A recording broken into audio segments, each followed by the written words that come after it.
quoted the figure of 10 billion. That is a conservative figure because otherwise then the country would have actually collapsed economically. Even the United States is still the largest donor in the international assistance. So there are humanitarian aspects of this relationship with Pakistan. We have a peculiar relationship which is not the case with other immediate neighbors of Afghanistan. We have 2,600 kilometers borderline, and then actually tribes are divided on both sides of the border. This is not the case even with Iran, while it shares Baloch population. They have Iranian Balochistan and Nimroz is mostly Baloch majority. But they are not on the border. Same is true with Uzbekistan, Tajikistan, Turkmenistan, or China. They don't have. While Turkmenistan, Turkmens, Uzbeks, and Tajiks are a substantive number in Afghanistan.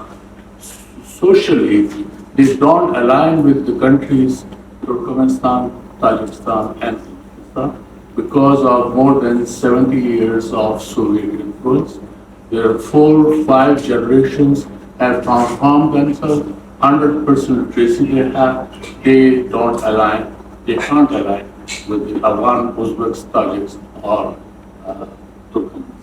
So these are also ground realities. What we are doing now, and actually the dilemma we face, is that the peace in Afghanistan did not give the due dividends to Pakistan. And this is also peculiar to Pakistan because Afghanistan's other neighbors don't face the challenges which we face, especially through the TTP. But ISKP is a big threat, not only to Pakistan. They have done their operations in Pakistan.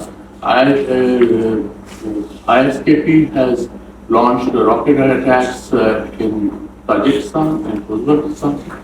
Then earlier this year in January, General Soleimani's death anniversary, they killed more than 100 people. And then now there are talks about Moscow killings. So if it can happen in the immediate neighborhood, if ISKP can launch operations in the immediate neighborhood, they can go anywhere. So it is emerging now, again, a global challenge, and there's a need for engagement.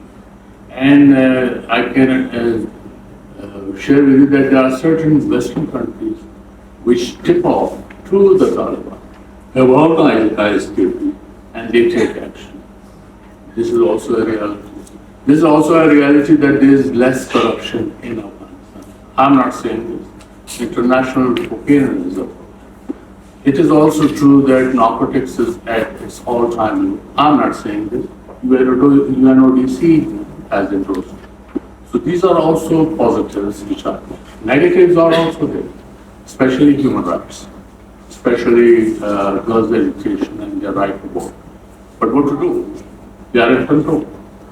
What we can do is that we have offered scholarships.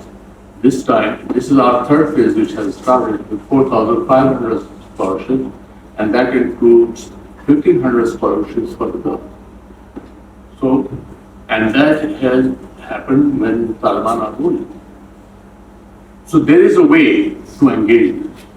There is a way, and then there is also this fact that the Taliban hierarchy are divided on girls' education.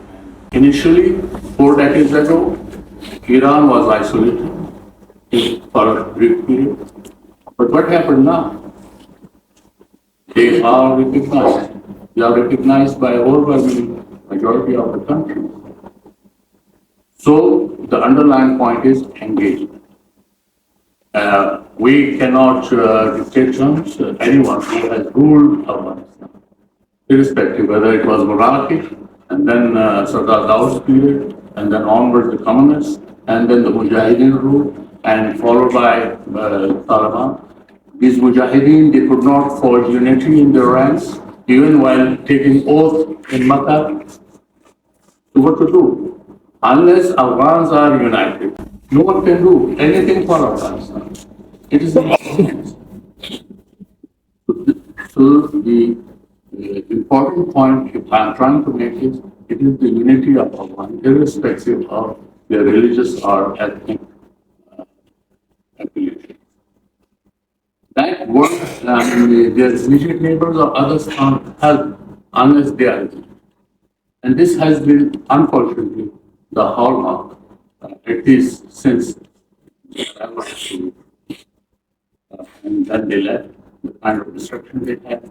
And Salabai, we talked about Salabai, later, Mr. said it. So these were the same Mujahideen. And then subsequently, after 9/11, again, same Mujahideen were ruling. What to do? You had the warlords. You still have the warlords. Those are also realities. So here we, with continuous engagement, of course, by using that diplomacy, we can bring about some change. I can't say 100%. We can bring about some level of that. And, so here we still have, let me also add that the withdrawal of US and NATO troops, we received another 700,000. They are still here. And the problem for us is they are almost, they have exhausted their visas. Should they end up in jail? Or should they be deported? Because under the law, if they overstay their visas, they are likely to be detained and then deported. So we are faced with this dilemma. And then we have had illegal outcomes staying here. Either they made false documents or they did not have any documents. Almost numbering 700,000.